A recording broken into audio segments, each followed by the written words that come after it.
يا مساء الفل عليكم وكل سنة وانتم طيبين وسعداء. النهاردة هنأنبوكسنج لكحك العيد من العبد. جبنا منه البيتي فور الممتاز ده، انا بحبه جدا. في نوع تاني مش عارفة اسمه بيتي فور ايه كده، بس انا بحب ده اللي عليه شوكولاتة كده. وجبت طبعا معشوق الجماهير كحك العجمية. تعالوا بقى نأنبوكسنج الكلام الجميل ده ونشوف كده اخباره ايه.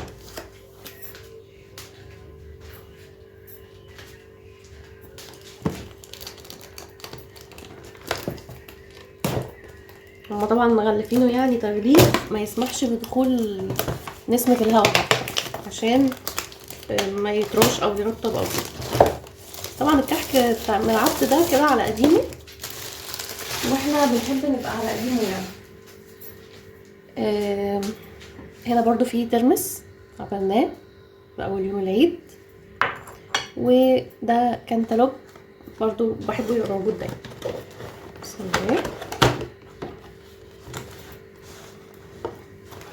ده كده علبة النص كيلو، اعتقد هي كام 2 في 4 8 8 و8 16، فيها 16 قطعة من الكحك.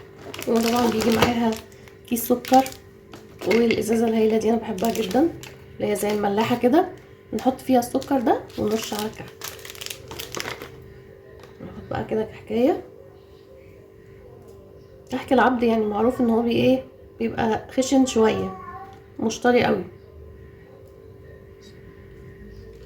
هو يعني خشن اهو بيتفتفت، مش طري قوي. لو عايزينه طري قوي يبقى عندكم اي اختيار تاني، لكن بالنسبه لكحك العبد هو بيبقى زي ما بنقول كده خشن شويه، بيبقى فيه سمسم كتير. طبعا طعمه حلو كان معتاد. نجرب بقى ايه البيتي فور.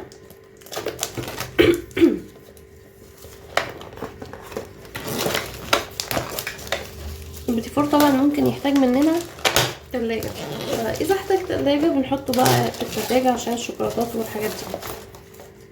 لو الجو ساقع خلاص.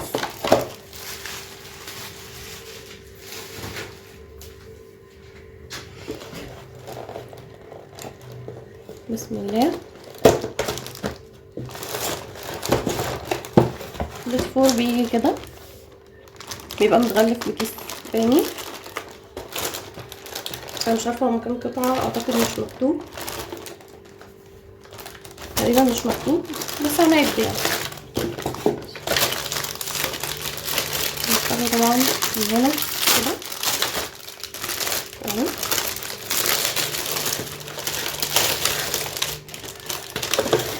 هو جاي كده كام 6 في 2 ب12، 24 قطعه. 24 قطعه دي بالشوكليت كده، شوكليت ونص شوكولاته ونص لأ. ده مش عارفه تقريبا سوداني مشكل كده، في شوكولاته بيضه. انا بعشق الشوكولاته البيضه، بس هم حاطين منها 2 بس. وده بيكون شكله. طبعا البيتي فور العبد برضو مش حكايه خشن، بس هو بيكون بالنسبه لي الاختيار الامثل للبيتي فور اهو.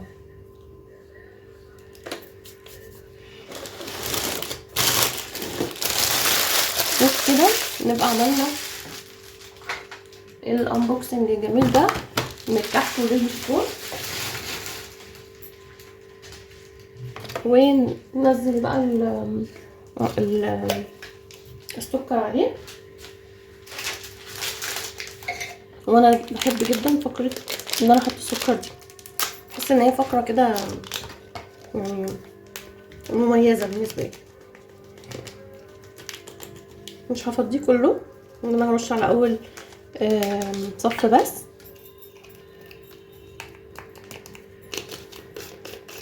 والملاحه دي بعد كده بتستعملوها عادي، هي فيها بتستعملوها في اي حاجه يعني. فيها هنا ناحيه مخرمه وناحيه مفتوحه على طول. انا هرش بقى من المخرمه. بسم الله اهو كده. وبحطه بقى كده، بس بشيله بالسكر بتاعه، ولما احتاج احط على النص التاني الصف اللي تحت يعني بحط له السكر بتاعه لوحده. وكل سنة وانتم طيبين ومتهنين.